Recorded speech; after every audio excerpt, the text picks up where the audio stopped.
The surest way to make fans of the Philadelphia Eagles cringe, to make them look as if they downed a handful of ghost peppers and chased it with hydrochloric acid, is to mention Ron Barber, Ricky Manning Jr. or a Branch Cliff or Dion.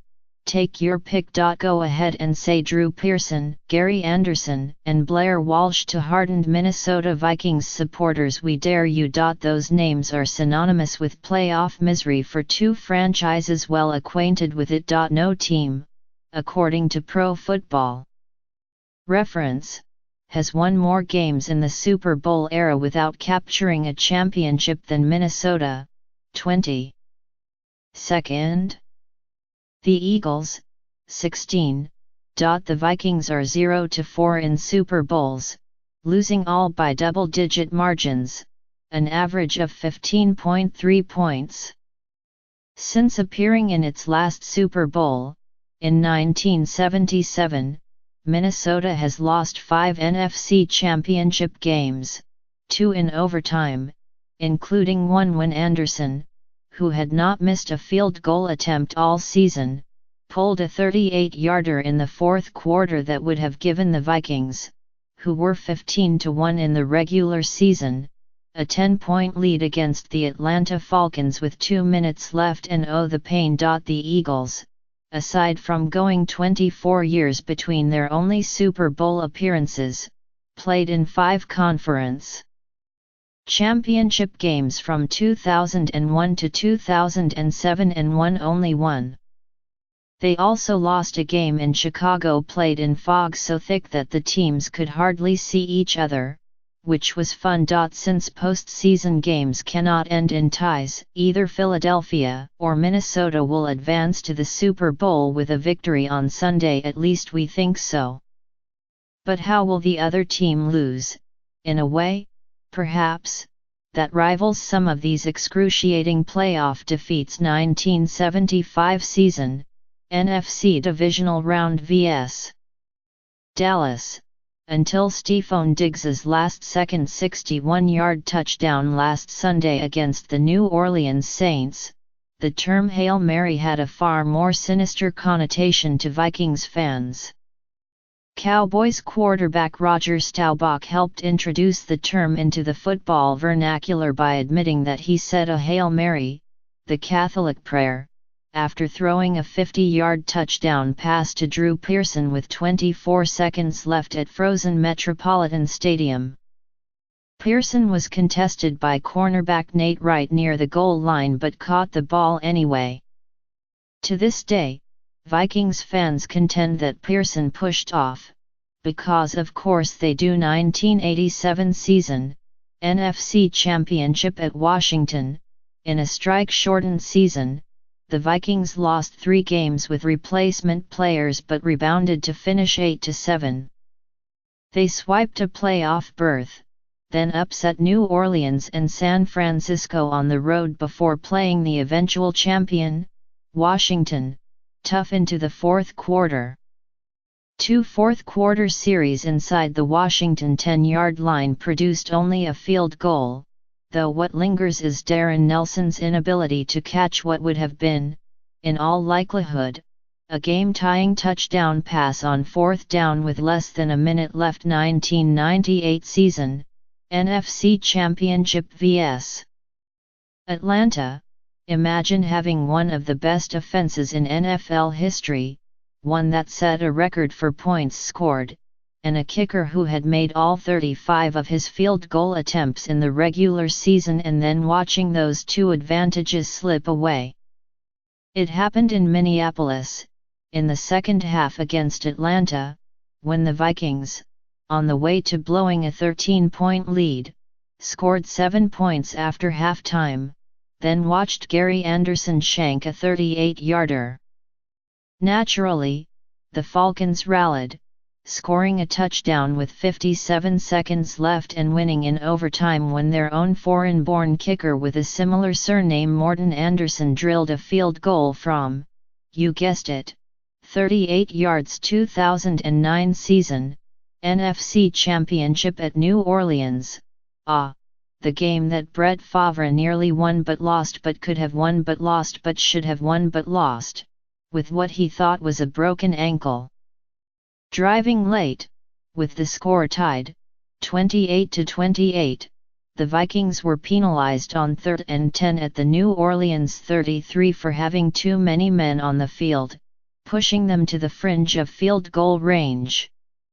On the next play, Favre, who had led 2 second-half comebacks, threw an interception, denying Minnesota a chance to kick the winning field goal. He never touched the ball again. The Saints won the coin toss, then the game, on a 40-yard field goal by Garrett Hartley, and then, 2 weeks later, the Super Bowl 2015 season, NFC Divisional Round vs. Seattle, the temperature was -6 at game time, with a wind chill of -25, and somehow it felt colder afterward. Trailing, 10-9, late in the fourth quarter, Minnesota drove to the Seattle 9, setting up a 27-yard field goal attempt with 22 seconds left by Blair Walsh, who had led the NFL with 34 field goals and had made all 3 attempts earlier in the game.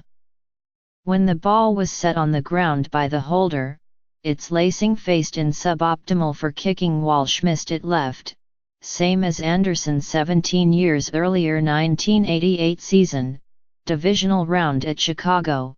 Just before halftime, a dense fog rolled in off Lake Michigan, rendering conditions somewhere between miserable and unplayable. The game went on, anyway, unfortunately for the Eagles, whose star quarterback, Randall Cunningham, couldn't throw deep because he couldn't see the receivers, who couldn't see him, and the Bears knew it. Of course, they also dropped one sure touchdown and had 2 others wiped out by penalties by Anthony Toney, and that was before the fog-enveloped Soldier Field 1990 season, Wild Card Round vs. Washington. The Eagles had beaten Washington 2 months earlier by 2 touchdowns and were favored by 4.5 points. But after scoring the first 6 points, they gave up the last 20, their futility compounded by Ben Smith's 88-yard fumble return for a touchdown, which was nullified by instant replay. This defeat was painful enough, but the accumulation of playoff losses, Philadelphia's 3rd in 3 postseasons, wasting an excellent defense under Buddy Ryan, and to hated Washington, no less, felt crippling. 2002 season, NFC Championship vs. Tampa Bay, Veterans Stadium, that beloved dump, was hosting its final game, and there was no way the Eagles could lose, not in the cold to the Buccaneers, who were 1-21 in games held in temperatures below 40 degrees, and especially not after Duce Staley scored on a 20-yard run 52 seconds in.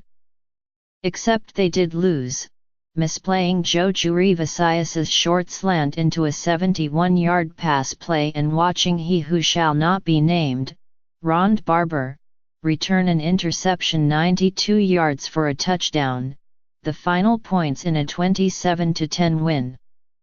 The worst loss in Eagles history, and this is not up for debate. 2003 season, NFC Championship vs. Carolina, Lincoln Financial Field, that sparkling new stadium, was hosting its first NFC Championship, and there was no way the Eagles could lose, not after dropping the previous 2 conference title games, and certainly not to the Panthers. Except they did lose, as Donovan McNabb threw 3 interceptions in 4 possessions, all to a rookie cornerback named Ricky Manning Jr., and missed the final 2 drives of a 14-3 loss with a rib injury. Not that it would have mattered. 1980 and 2004 seasons, Super Bowls vs. Oakland and New England, lumping these defeats into one category isn't cheating, it's inventive.